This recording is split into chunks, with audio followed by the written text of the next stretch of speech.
कुछ टेस्ट वाले points discuss कर रहा हूँ पहले, जो कॉमन मिस्टेक थी मेजॉरिटी क्वेश्चंस में थी। आप दोनों शेयर कर लेंगे अभी किसी आज की क्लास में।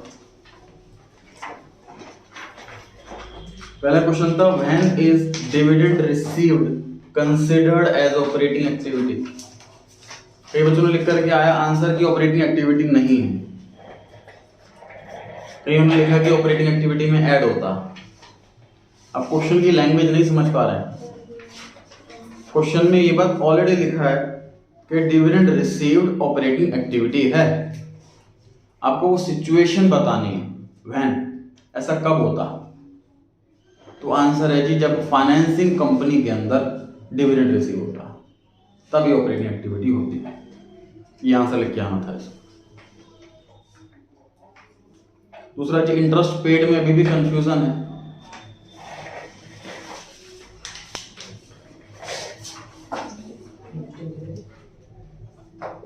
चाहे इंटरेस्ट हो चाहे डिविडेंड हो,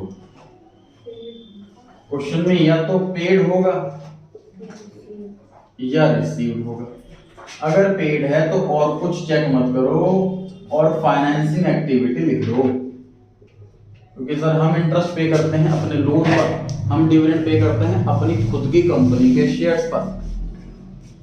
अगर क्वेश्चन में डिविडेंड या इंटरेस्ट रिसीव्ड लिखा हुआ है तो पहले चेक करो कि क्या फाइनेंसिंग कंपनी के अकाउंटेंट हैं या एक नॉन फाइनेंसिंग कंपनी के अकाउंटेंट हैं।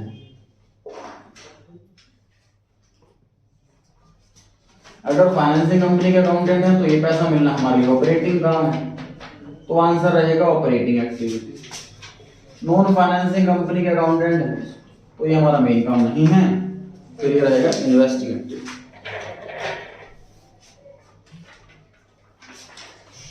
डिस्काउंट और लॉस जो है ये फेस वैल्यू में से माइनस होता। और 6 क्वेश्चन में देखिए जो कॉमन मिस्टेक थी, तो सेल ऑफ प्रेफरेंस शेयर्स। मैं सारे पॉइंट कवर नहीं कर रहा, जो मेजॉरिटी की मिस्टेक थी वही कवर कर रहा हूं। तो थर्ड पॉइंट है जी सेल ऑफ शेयर्स। तो शेयर्स देखते ही इस बच्चों ने फाइनेंसिंग एक्टिविटी लिख दिया उसको, लेकिन ध्यान दें सेल लिखा हुआ। अगर हम शेयर्स किसी कंपनी के खरीद रहे हैं या किसी कंपनी के बेच रहे हैं तो हम एज एन इन्वेस्टमेंट उस कंपनी में पैसा लगा रहे हैं।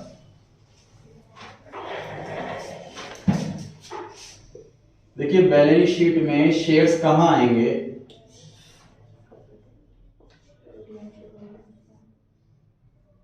सर शेयर्स यहां भी आ सकते हैं, शेयर्स यहां भी आ सकते हैं, शेयर्स यहां भी आ सकते हैं। अगर हमारी ही कंपनी के शेयर हैं तो यहां आएंगे शेयर होल्डर्स फंड्स में। अगर हमने किसी और कंपनी के शेयर्स खरीदे हुए लॉन्ग टर्म के लिए तो यहां आएंगे नॉन करंट इन्वेस्टमेंट। अगर हमने किसी और कंपनी के शेयर्स खरीदे हुए शॉर्ट टर्म के लिए तो यहां आएंगे करंट असेट्स में शॉर्ट टर्म इन्वेस्टमेंट। तो इन तीनों जगह पे शेयर्स आते हैं। तो सिर्फ शेयर्स देखते ही आपको ये नहीं करना कि सर ये तो फाइनेंसिंग एक्टिविटी हो गई, शेयर्स तो एसएफ में आते हैं। आपको लैंग्वेज पढ़ करके ये पता लगाना है कि ये वाले शेयर्स एसएफ में आते होंगे या एनसीए में आते होंगे या सीए में आते होंगे, ये पढ़ के पता लगाना। क्वेश्चन कह रहा है सेल ऑफ प्रेफरेंस शेयर। अगर हम बेच रहे हैं तो कभी ना कभी खरीदे होंगे, अपनी खुद की कंपनी के शेयर्स तो खरीद नहीं सकते, किसी और कंपनी के शेयर्स खरीदे हैं, मतलब ये एनसीए में आया हुआ होगा पहले। एनसीए की एक्टिविटी है तो इन्वेस्टिंग एक्टिविटी है, फाइनेंसिंग नहीं। तो शेयर्स और परचेसर लैंग्वेज कैसे पता लगेगी, लैंग्वेज बताओ।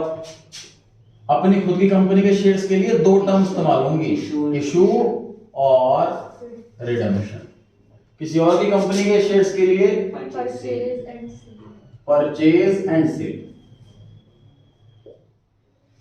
इस टर्म को पहचान कर हम पहचान सकते हैं इसको पढ़ करके कि किसी और कंपनी के शेयर या डिवेंचर होंगे।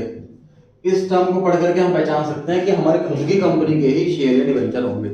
किसी और कंपनी के शेयर्स हम इशू नहीं कर सकते, किसी और की कंपनी के शेयर हम रिडीम नहीं कर सकते, अपनी कंपनी के शेयर हम परचेज नहीं कर सकते, अपनी कंपनी के शेयर हम सेल नहीं कर सकते। ठीक है। 4th पॉइंट था कि dividend received on preference share.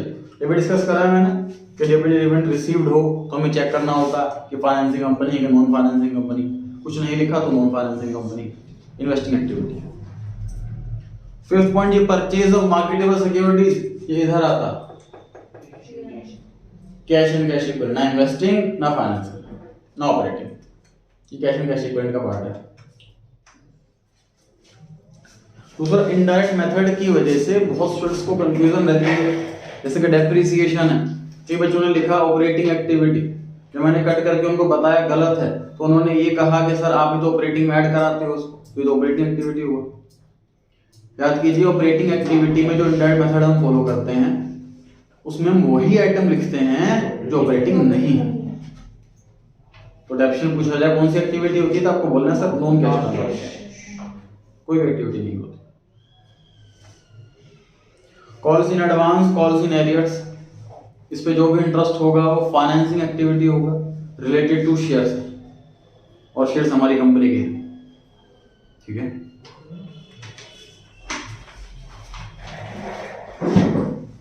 Seventh question में एक ही एडजस्टमेंट दी थी मैंने, कोई 3-4 एडजस्टमेंट नहीं दी, बच्चों को कॉन्फिडेंस डाउन हो जाए, सर कैश फ्लो तो मैं आता ही नहीं उसमें भी, लेकिन जो एडजस्टमेंट थी उसको छोड़ करके बाकी बच्चों ने पूरा कर दिया।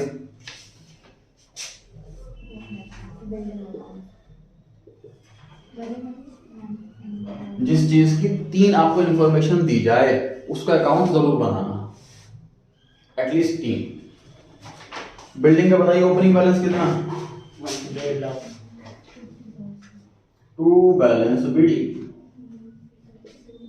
क्लोजिंग बैलेंस कितना, 8 सेम अमाउंट है। बाय बैलेंस शीट नीचे लिखा हुआ है during the year building having a book value 50,000 was sold at a loss of 2,000। 50,000 की बिल्डिंग 2,000 के लॉस में बेची है, तो सेलिंग प्राइस कितना, 48 भी सभी का सही था, 48 निकालने में भी सभी ने सही लिखा हुआ था।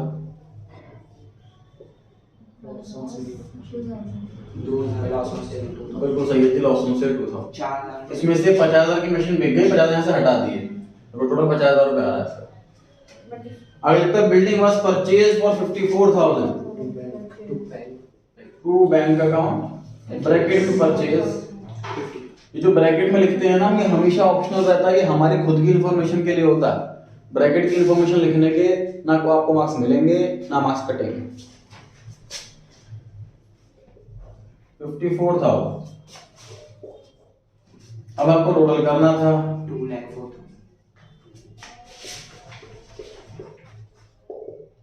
उसके बाद आपको डेप्रिसिएशन ब्रैकेट में बैलेंसिंग फिगर ही कैलकुलेट करना था।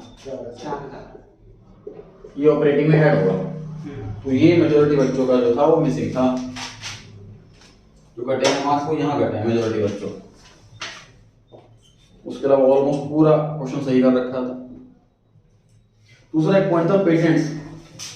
पेटेंट साल की शुरुआत में थे 12,500 के, और साल के एंड तक आते आते रह गए 11,250। ये वाला पॉइंट आधे बच्चों का सही था और आधे बच्चों का गलत था।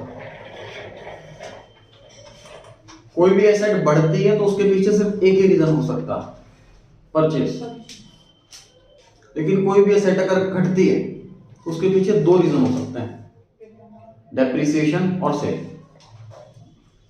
हम प्रिज्यूम क्या करते हैं, डेप्रिसिएशन। रीजन हर साल डेप्रिसिएशन सर हर साल लगता है, सेल थोड़ी ना हर साल होती है, तो जो चीज रेगुलरली होती है वही होगी, तो इसको भी हम डेप्रिसिएशन ही मानेंगे। बस हालांकि इंटेंजिबल एसेट है पेटेंट, तो हम डेप्रिसिएशन वर्ड की जगह अमोर्टाइजेशन वर्ड या रिटर्न ऑफ ये टर्म इस्तेमाल करते हैं डेप्रिसिएशन। तो इसको हमें ऑपरेटिंग में ऐड करना था, पेटेंट्स रिटर्न ऑफ इस नाम से। तो काफी बच्चों ने इसको सेल ऑफ पेटेंट के नाम से इन्वेस्टिंग में लिखा हुआ था। अब देखो इस मिस्टेक की वजह से ऑपरेटिंग का आंसर भी गलत हो गया, इन्वेस्टिंग का आंसर भी गलत हो गया।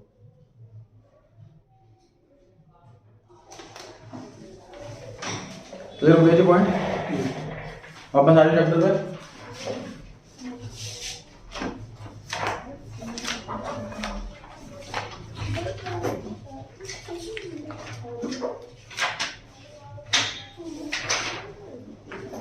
One 113 page number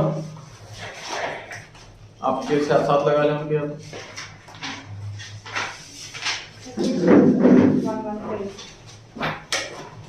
113 page number. Last 125 किया था हमने शायद। पढ़ें जी आगे। ग्रेचुइटी का मीनिंग दिया हुआ, gratuity means cash gift given to employ at the time of retirement. देखिए कॉन्सेप्ट क्या है।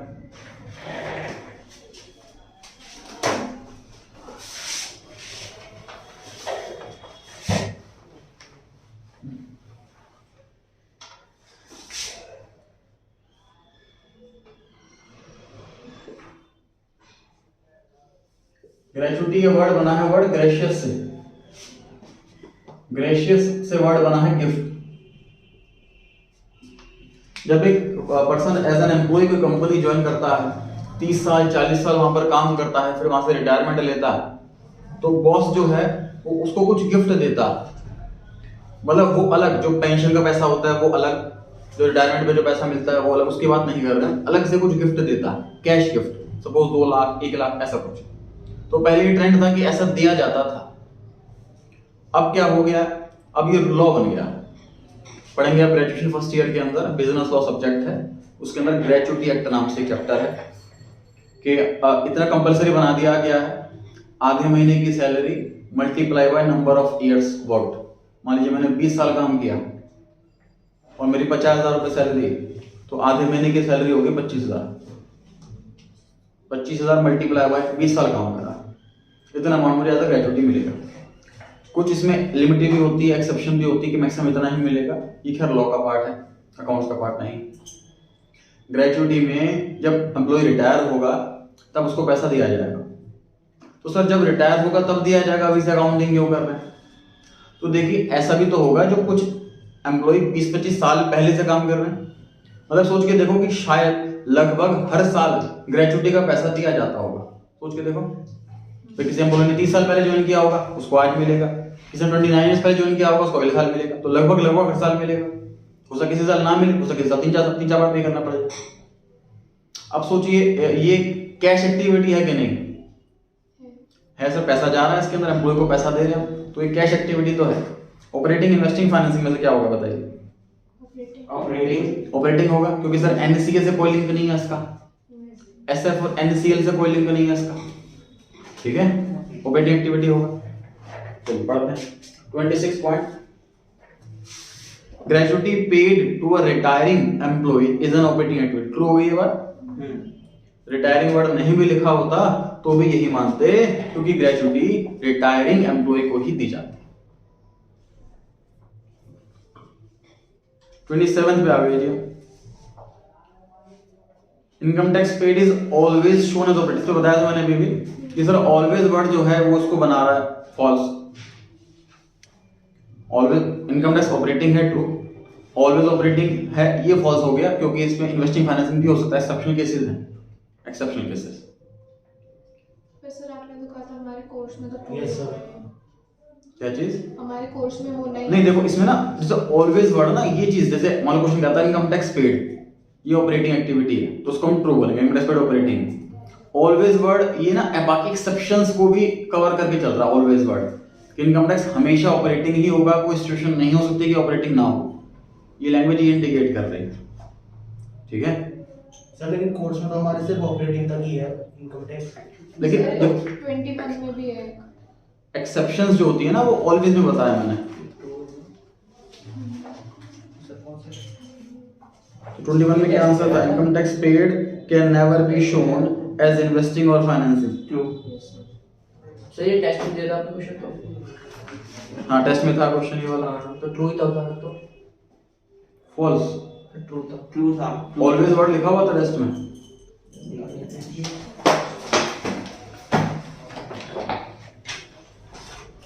यस सर, लिखा हुआ है। Yes sir. फॉल्स आएगा तो सही है। आंसर शीट 200 वापस करो। कोई नहीं सर। इनकम टैक्स पेड लिखा हो तो ऑपरेटिंग। ऑलवेज वर्ड ना ये हमारा कवर कर रहा है कि भाई कभी कोई सिचुएशन हो ही नहीं सकती है। वैसे हम पेपर में अगर लिखें तो मैंने कहा ना ऑलवेज वर्ड देख करके नोटिस करो। बता ऑलवेज वर्ड लिखा हुआ है तो फॉल्स हो गया। ऑलवेज वर्ड का मतलब क्या हुआ कि सब कुछ एक्सेप्शन करके चल रहा है, कि कभी ऐसा हो ही नहीं सकता कि कुछ और हो जाए, हमेशा ऑपरेटिंग ही रहेगा। 28 पर आ गया कि डिविडेंड पेड बताइए फाइनेंसिंग एक्टिविटी होता है क्या यस हमेशा? हाँ जी। अच्छा यहाँ पे पेड की जगह रिसीव्ड लिखा होता तो False. ऑपरेट वो Investing होता है। अच्छा मैं क्वेश्चन पढ़ रहा हूँ तो आप बताना। Dividend received is always shown as investing activity. False False. अब ये देखो ध्यान से, मान लो क्वेश्चन में लिखा हो डिविडेंड रिसीव्ड इज इन्वेस्टिंग, तो ट्रू होगा फॉल्स होगा? ट्रू होगा। डिविडेंड रिसीव्ड इन्वेस्टिंग होता है। Dividend received is always investing, तो फॉल्स हो गया। समझ आ रहा है इसका फर्क? कि dividend received in general investing activity होता है, क्योंकि हम इन्वेस्टमेंट करते हैं उसको पैसा मिलता है, लेकिन ऑलवेज वर्ड ये क्या वर्ड इंडिकेट कर रहा है कि कोई एक्सेप्शन नहीं होनी चाहिए इसकी। ठीक है, तो एक वर्ड आंसर बदल देता है। चलिए 29 पर आ गए हम। बोनस शेयर्स इशू करे हमने, तो ये फाइनेंसिंग एक्टिविटी हुआ। False. बताइए फॉल्स है कि ट्रू रीजन के साथ? फॉल्स फॉल्स है तो क्यों फॉल्स है? क्योंकि कैश इन्वॉल्व क्योंकि non cash transaction. Bonus shares issue करने का मतलब है कि हम शेयर्स इशू कर रहे हैं फ्री में, बदले में कोई पैसा नहीं आ रहा, ये नॉन कैश ट्रांजैक्शन, इसलिए फाइनेंसिंग या कोई भी एक्टिविटी नहीं।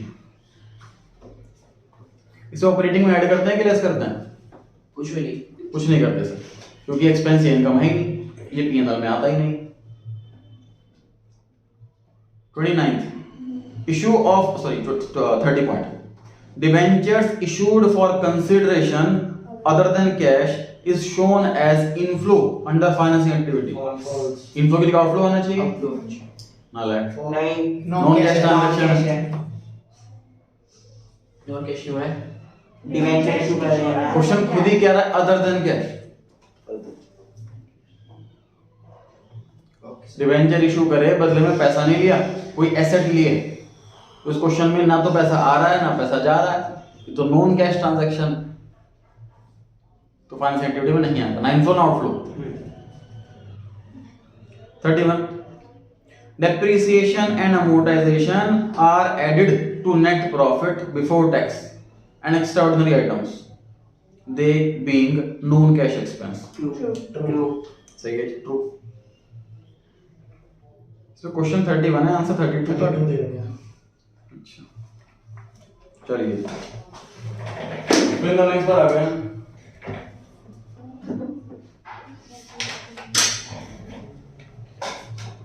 According to section 2 subsection 40 of the Companies Act 2013, it is dash for a company to prepare a cash flow statement। Section number तो हमें कभी याद नहीं करना कि हमारे कोर्स के अंदर नहीं, तो इट इज कंपलसरी। कोई भी चीज ऑप्शनल रखी जाएगी तो कोई काम करेगा ही। अकॉर्डिंग टू AS3 रिवाइज, जहां भी AS3 लिखा हुआ साथ में रिवाइज वर्ड भी लिखा हुआ, मैं बताया था ये पहले AS3 कोई और था, उसके बाद चेंज किया गया, अपडेट किया गया, AS3 रिवाइज बनाया गया। Cash flows are classified into, ये सबसे आसान क्वेश्चन है, फाइनेंसिंग आएगा, operating comma investing and financing, 3 activity होती है।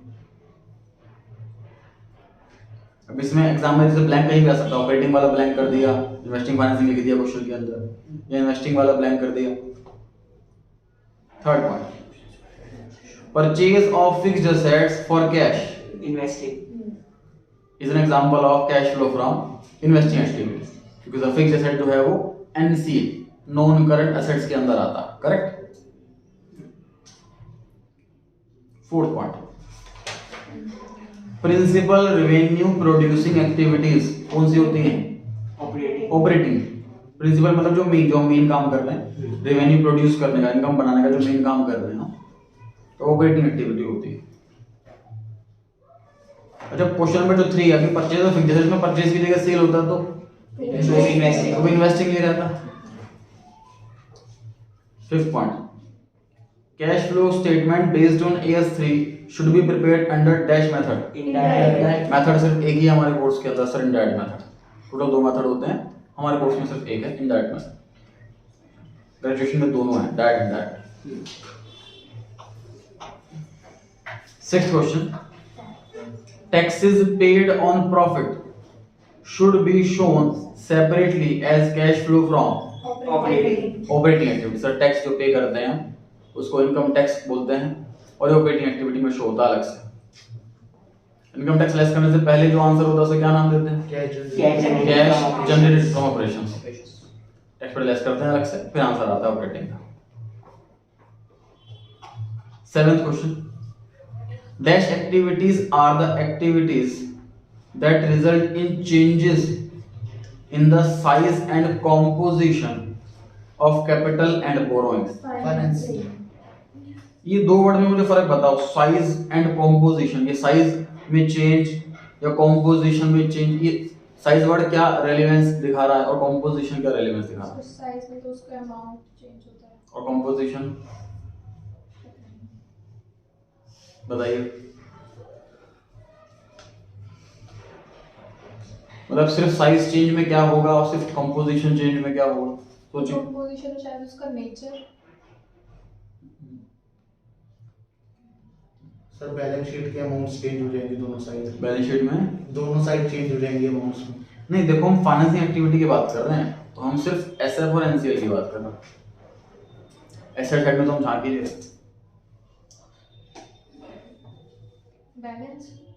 बैलेंस क्या? मतलब कैपिटल बोरोइंग का बैलेंस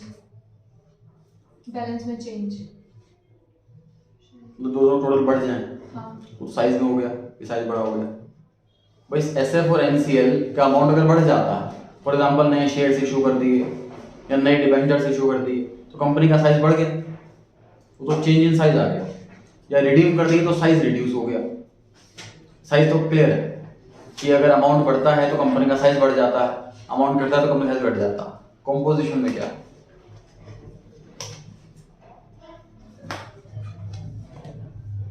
कॉम्पोजिशन में है जी कि साइज चेंज ना हो और आपस में फ्लक्चुएट करे। जैसे हमने क्या करा, इस साल शेयर इशू कर लिए और डिबेंचर रिडीम कर दिए, उतने ही रुपए के, साइज सेम रहा लेकिन उनका कॉम्पोजिशन चेंज हो गया। एसएफ घट गया बढ़ गया या एनसीएल घट गया बढ़ गया।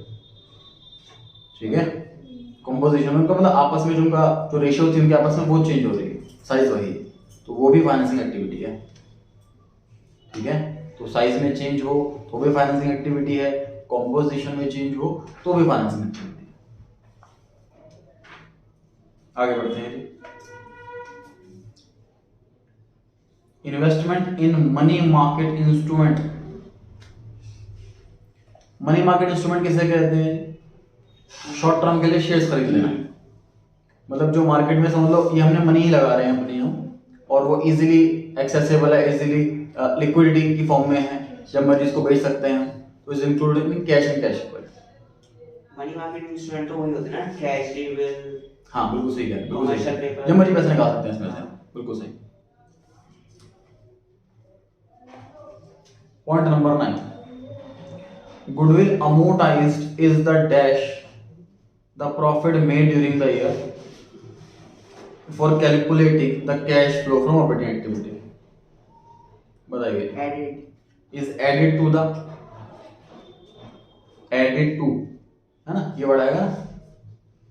गुडविल जो अमोर्टाइज, देखो अब इस ऐसे क्वेश्चन लिखना होता है हमें कि ऑपरेटिंग में ऐड हो रहा है कि लेस हो रहा है। हमारे क्वेश्चन पूछते हैं गुडविल अमोर्टाइज कौन सी एक्टिविटी है, उसमें अभी भी बच्चे ना, काफी बच्चे ऑपरेटिंग लिख करके आएंगे कि गुडविल सर ऑपरेटिंग में ऐड होता है, ऑपरेटिंग एक्टिविटी होगी। ठीक है, ऑपरेटिंग एक्टिविटी नहीं है ये, लेकिन क्वेश्चन ये कह रहा है गुडविल अमोर्टाइज हम क्या करेंगे प्रॉफिट में ताकि हमारा आंसर निकल जाए ऑपरेटिंग का, तो ऐड करेंगे। इसमें ये नहीं पूछा कि एक्टिविटी कौन सी है, कैलकुलेशन वाला पार्ट पूछा। 10 point, purchase and sale of securities by a dash company is an operating activity. Financing company के लिए ही जो ऑपरेटिंग एक्टिविटी होता है। क्वेश्चन मान लीजिए ऐसा होता कि purchase and sale of securities by a company is a dash activity, तो इन्वेस्टिंग करते थे, इन जनरल इन्वेस्टिंग होता। 11, पेटेंट हमने खरीदे हैं और कंप्लीटली अमोर्टाइज कर दिए, जिस साल खरीदे थे, तो ये ऐड होगा अंडर डैश और शो किया जाएगा आउटफ्लो अंडर डैश। ऑपरेटिंग का ऐड होगा। पहले वाला में ऑपरेटिंग आंसर आएगा सर, ऑपरेटिंग एक्टिविटी में ऐड होगा। और दूसरे वाले में is shown as outflow under investing activity, क्योंकि सर पेटेंट एनसीए के अंदर आता है। अब इसमें हालांकि इस क्वेश्चन में तो मैंने सर पहले खाली राइट ऑफ कर दिया, तो एनसीए के अंदर तो आया ही नहीं, लेकिन अगर आता तो एनसीए के अंदर ही आता, पार्ट ऑफ एनसीए ही माना जाएगा। कोई भी एनसीए वाले आइटम खरीदना है बेचना इन्वेस्टिंग एक्टिविटी है। 12 dividend paid is always shown as dash in the cash flow statement, हमेशा फाइनेंसिंग आता है। फाइनेंसिंग कंपनी हो तो फाइनेंसिंग फाइनेंसिंग एक्टिविटी रहेगा, ध्यान रहे पेड वाले में हमेशा फाइनेंसिंग, रिसीव्ड वाले में ही चेक करना है।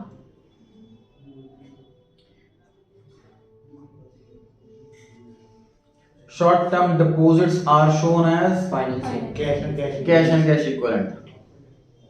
सर आपने लिखवाया था शॉर्ट टर्म एक- बोरोइंग्स है दोस्तों। अच्छा ठीक है। 14th point, proceeds from sale of fixed assets is under dash investing activity। Fixed asset बेची है और पैसा आया है तो एनसीए का पार्ट है investing activity. The basis of cash flow statement is, जो जब भी बेसिस वर्ड बोलता है ना तो 11th क्लास का चैप्टर नंबर 4 याद करना आपको। बेसिस ऑफ अकाउंटिंग दो ही होते हैं, अक्रूवल बेस और कैश बेस। तो cash flow statement cash base पे बनता, अक्रूवल बेस पे क्या बनता, पीएनएल पीएनएल अकाउंट बनता है, इसका स्टेटमेंट ऑफ पीएनएल नाम है कंपनी के अंदर। सर इसमें ये भी लिख सकते थे inflow and outflow of cash, the basis of cash flow statement is नहीं, बेसिस वर्ड में तो हमें टेक्निकल टर्म लिखनी है, कैश बेस या अक्रूवल बेस। सर उसमें भी तो इनफ्लो और आउटफ्लो ही होगा कैश बेसिस में। वो तो मतलब वो एलेबोरेशन हो गया उसका कि उसको डिटेल में लिख रहे हो आप। सर बस टेक्निकली लिखी है उसमें। 16th point, debentures issued for consideration other than cash are not shown in the cash flow statement because dash is not received against the issue। Cash। Debenture issue करे किसी एसेट के बदले में तो हमें क्या नहीं मिला कि हम उसको नहीं लिख रहे हैं, कैश नहीं मिला। मार्केटेबल सिक्योरिटीज कहां इंक्लूड करते हैं जी हम, कैश एंड कैश इक्विवेलेंट में, शॉर्ट टर्म भी है।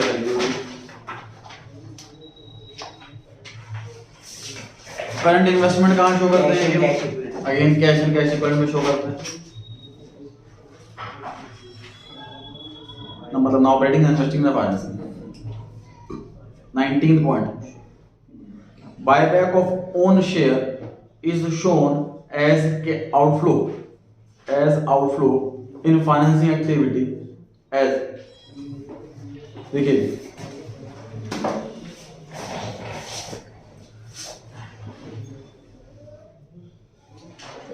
टेस्ट में क्वेश्चन था परचेज ऑफ प्रेफरेंस शेयर्स, तो एक स्टूडेंट ने इसको फाइनेंसिंग लिखा हुआ था,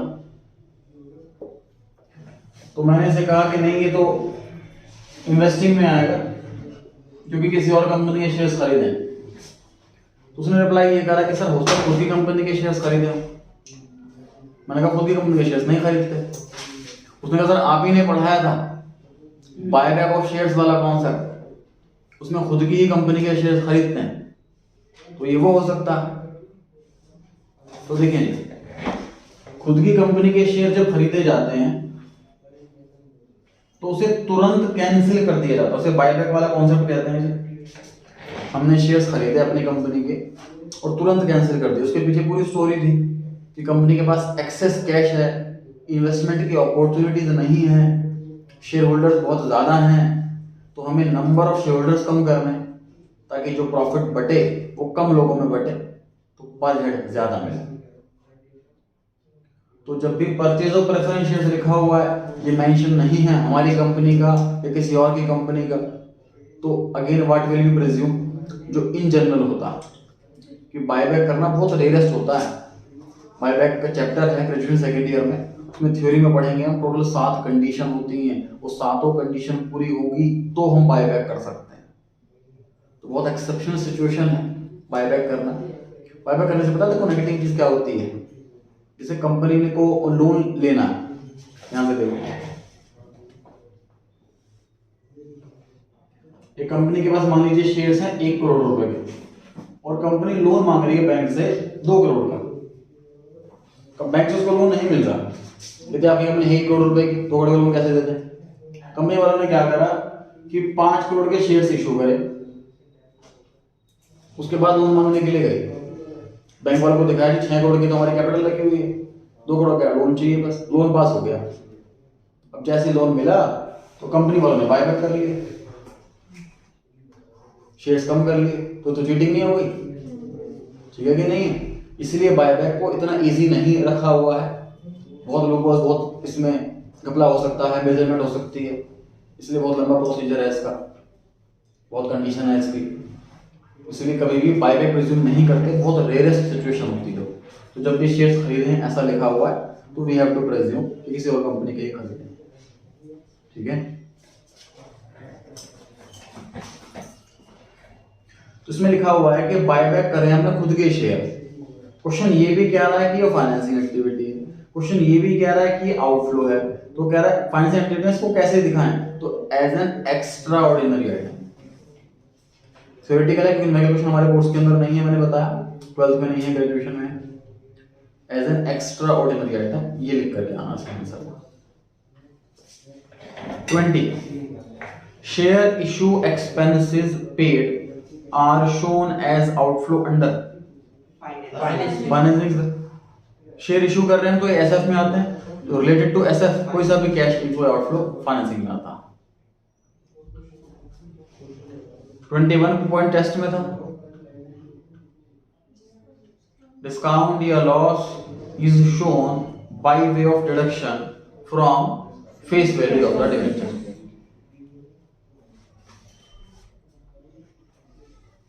net profit is calculated on dash basis. जब भी बेसिस वर्ड आ जाए तो समझ जाओ सर या तो कैश बेस या accrual base. Net profit PNL से आता है, वो एक्रूअल बेस फॉलो करता है। Purchase and sale of securities by a financing company. Operating काम है सर उसका, इन्वेस्टिंग कंपनी का, फाइनेंसिंग कंपनी का खरीदना और बेचना।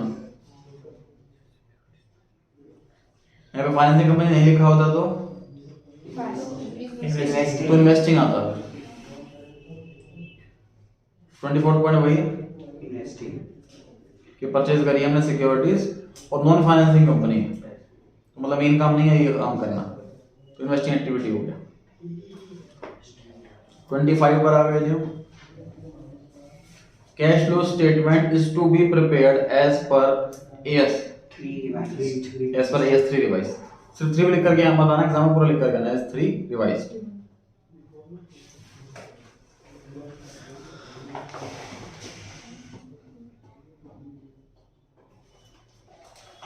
Miscellaneous cash flow statement is historical in nature. Accounts में तो सभी चीज हिस्टोरिकल इन नेचर है, कुछ भी चीज फ्यूचर की नहीं।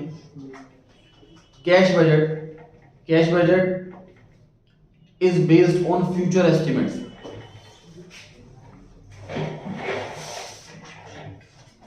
कैश बजट एक ऐसा चैप्टर है जो हमारे 2 सब्जेक्ट्स के अंदर आता है, कॉस्ट अकाउंटिंग और फाइनेंशियल मैनेजमेंट।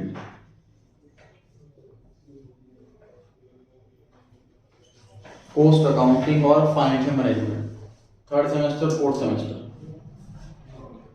तो कैश बजट क्या है चीज आंसर है।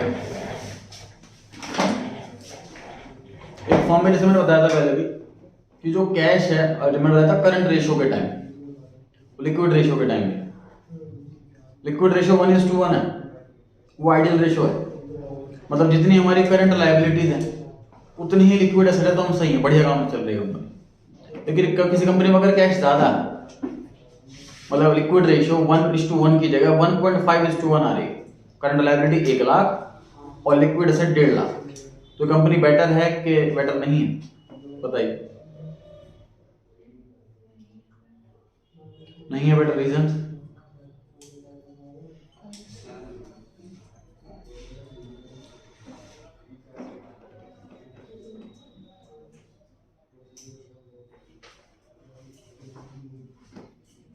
सर एक बार क्वेश्चन बोलो दोबारा। क्वेश्चन ये है कि लिक्विड रेशियो 1:1 आइडियल रेशियो होती है। अब मतलब क्या हुआ कि लिक्विड एसेट और करंट लायबिलिटी बराबर हो, आइडियल रेशियो ये कह रही है। मैं कह रहा हूँ कि एक और कंपनी है उसमें करंट एसेट डबल है current liability, liquid asset double है करंट लायबिलिटी, तो वो कंपनी बेटर है या बेकार है, रीजन के साथ। सर वो आपने बताया था ना कि ज्यादा पैसे भी रखना कोई वो नहीं होता, तो हम वो जो एक्स्ट्रा पैसा है वो कहीं इन्वेस्ट कर दें। बिल्कुल सही आंसर है। तो सुनिए, जो कैश होता है, जितने भी करंट एसेट होते हैं इनफैक्ट वो ना अर्निंग एसेट नहीं होती। स्टॉक, डेटर, कैश, इससे हम अर्न नहीं करते। अर्निंग एसेट होती है नॉन करंट एसेट। नई बिल्डिंग, नई फैक्ट्री लगाओ और मशीन ले लो तो उससे अर्निंग बढ़ती है। दुकान में कैश 2 लाख की जगह 3 लाख रखो तो कोई अर्निंग नहीं बढ़ेगी। प्लस कंपनी में 1 भी रुपया रखा हुआ है तो उसकी अपॉर्चुनिटी कॉस्ट होती है। अगर हम वो पैसा शेयर इशू करके लाए हैं तो उस पर डिविडेंड दे रहे हैं, अगर वो पैसा डिवेंचर इशू करके लाए हैं तो उस पर इंटरेस्ट दे रहे हैं। तो हर एक पैसे की जो है वो अपॉर्चुनिटी कॉस्ट होती है। ठीक बात है। तो कैश बजट देखो क्या कॉन्सेप्ट क्या कह रहा है कैश बजट। अब होता क्या है कि हम कैश कितना रखें ना, इसमें हमेशा कंफ्यूजन रहती है। कोई एक्सपेंस अचानक से आ जाए इसलिए भी कैश रखना पड़ता है, लेकिन ज्यादा कैश रखेंगे तो उसकी अपॉर्चुनिटी कॉस्ट है। तो कैश बजट में क्या करते हैं, आने वाले पूरे साल का एक एस्टिमेशन लगाते हैं कि हमारे पास लगभग हर महीने कितना कितना पैसा आएगा। कैश रिसीट, हर महीने कितना कितना पैसा जाएगा कैश पेमेंट, इसका बजट बनाते हैं जी एडवांस में, स्टार्टिंग में। उससे फायदा क्या होगा, ध्यान से देखो। मान लीजिए जनवरी का मंथ है और हमने आइडिया लगाया कि हमारे पास 5 लाख रुपए आएंगे और 2 लाख रुपए जाएंगे, तो इसका मतलब हमारे पास 3 लाख रुपए बचेंगे। तो अगर हमारे पास 3 लाख रुपए ज्यादा अमाउंट है तो हम पहले से ही ना कोई इन्वेस्टमेंट की जगह देख के रखेंगे इस पैसे को कहाँ लगा। दूसरा एग्जांपल, तो मान लीजिए मार्च का मंथ है, हमें पता लगा कि हमारे पास 4 लाख रुपए लगभग आने हैं, लेकिन 6 लाख रुपए जाने हैं, पेमेंट 6 लाख की करनी है उस महीने, तो हमारे पास नेगेटिव कैश होने वाला है 2 लाख। तो हम पहले से ही इसके लिए बैंक ओवरड्राफ्ट या शॉर्ट टर्म लोन का अरेंजमेंट रखेंगे, एडवांस में प्रिपेयर्ड रहेंगे हम कि इस महीने कैश की तंगी आने वाली। कोई पेमेंट डिले कर सकते हैं तो डिले कर सकते हैं। मान लीजिए हमारा क्रेडिटर कहता है अर्ली पेमेंट करोगे तो कैश डिस्काउंट दे देंगे, तो हम उसको डिस्काउंट अवेल नहीं करते, पेमेंट लेट कर देंगे, इसमें दिक्कत आ सकती है। ये फायदा होता है इसका। ठीक है, पहला क्वेश्चन पढ़ें एक बार।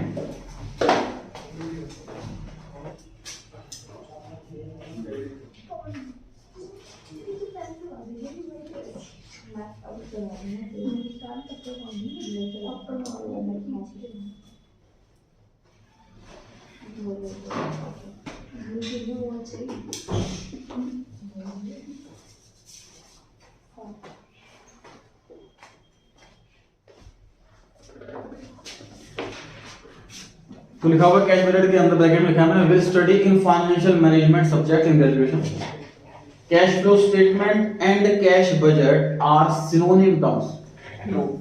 गलत हो गया। देखो कैश बजट अकाउंट्स में नहीं है ना, ये कॉस्ट अकाउंटिंग अलग सब्जेक्ट है, फाइनेंस अलग सब्जेक्ट है, तो अकाउंट्स में, क्योंकि अकाउंट्स में हम हर चीज पास्ट बेस पर ही रिकॉर्ड करते हैं, फ्यूचर में कुछ रिकॉर्डिंग होती नहीं है। ठीक है, तो पहला क्वेश्चन कह रहा है कि सिनोनिम है, तो बिल्कुल नहीं जी, सिनोनिम नहीं है। Cash flow statement past base पर पास्ट पीरियड के लिए प्रिपेयर किया जाता है और कैश बजट फ्यूचर पीरियड के लिए प्रिपेयर किया जाता है। इसका रीजन हो गया, रीजन आंसर लिखा होगा, रीड कर लें एक बार, आंसर रीड कर लें फर्स्ट पॉइंट का।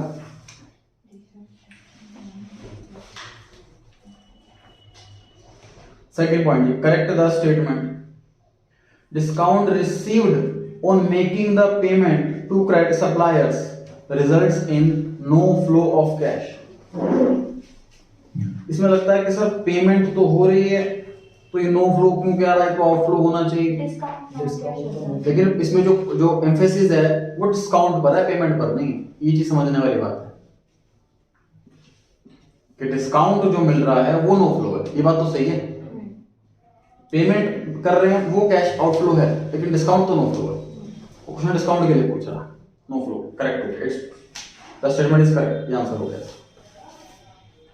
Last point, does payment of dividend on shares remain financing activity for every enterprise. Yes yes dividend financing company हो तो तब भी ये चीज गांठ बांध लीजिए अच्छे से कि सर इंटरेस्ट या डिविडेंड अगर पेड लिखा हुआ है तो हमेशा फाइनेंसिंग एक्टिविटी होता है, क्योंकि खुद की ही कंपनी के शेयर या खुद की ही कंपनी के लोन पर इंटरेस्ट या डिविडेंड पे किया जाता है। रिसीव्ड वाले में ही हमें चेक करना होता है कि कौन सी कंपनी है, इन्वेस्टिंग है, sorry financing, non financing company. Done जी। सर वो टेस्ट होगा नेक्स्ट क्लास से आपके रिवीजन। हाँ जी पूछो। सर वो बस इस पेज का है नहीं पूरा सैंपल पेपर का सर एक दिन करना बस टेस्ट में छोटा बना करके दूंगा। 153 पेज पर जो टेस्ट सीरीज 1 दी हुई है वो 158 पेज तक है। सर ए और बी दोनों सेक्शन हाँ 153 से लेके 158 तक, ठीक है जी। ये पूरा 3 आवर्स का टेस्ट है, पूरे को प्रिपेयर करना है आपको। इसी में से एक टेस्ट बनाया जाए। तो टेस्ट करो 2 महीने से हर संडे को ही हो रहा सर, पेपर चल रहा है मेरी। सर पेपर चल रहे हैं तो अच्छी बात है, उसमें भी काम आएंगे। सर पेपर का पार्ट कोई हो गया। ये थोड़ा ना कि एक्स्ट्रा करिकुलर एक्टिविटीज करवा रहा हूँ, मैं सिलेबस का ही तो पार्ट करा रहा हूँ। हाँ, सर बस सॉल्व करना है। भाई ये बात पीटी के टीचर को बोलो कि सर मेरे को एग्जाम चल रहे हैं, पढ़ाई चल रही है, तो स्पोर्ट्स में नहीं देना टाइम। ये तो मैं तो पढ़ा ही रहा हूँ। तो ये 3 घंटे का टेस्ट है, इसको 1 घंटे में कन्वर्ट किया जाएगा। कुछ क्वेश्चन दिए जाएंगे इसमें से आपको, अमाउंट चेंज होगा, क्वेश्चन वही रहेगा, तो आपको पूरा प्रिपेयर करके लाना। ऐसी 6 टेस्ट सीरीज हैं, तो आपके 6 संडे बुक हैं इसी चीज के लिए। 4 टेस्ट आपके मार्च में होंगे, टेस्ट सीरीज 1, 2, 3, 4। 2 टेस्ट सीरीज आपकी होगी अप्रैल की, टेस्ट सीरीज नंबर 5 और 6। उसके बाद अप्रैल के जो 2 संडे बचे उसमें सरप्राइज टेस्ट होगा, 3 आवर्स का ही होगा वो पूरा। और उसके अलावा मई में एग्जाम से 2 दिन पहले एक 3 आवर्स का टेस्ट होगा, वो भी सरप्राइज वाला। तो 3 तो आपके हो गए सरप्राइज वाले टेस्ट, क्योंकि एडवांस में नहीं पता होगा आपको, और 3 आवर्स के होंगे, 1 आवर का नहीं होगा।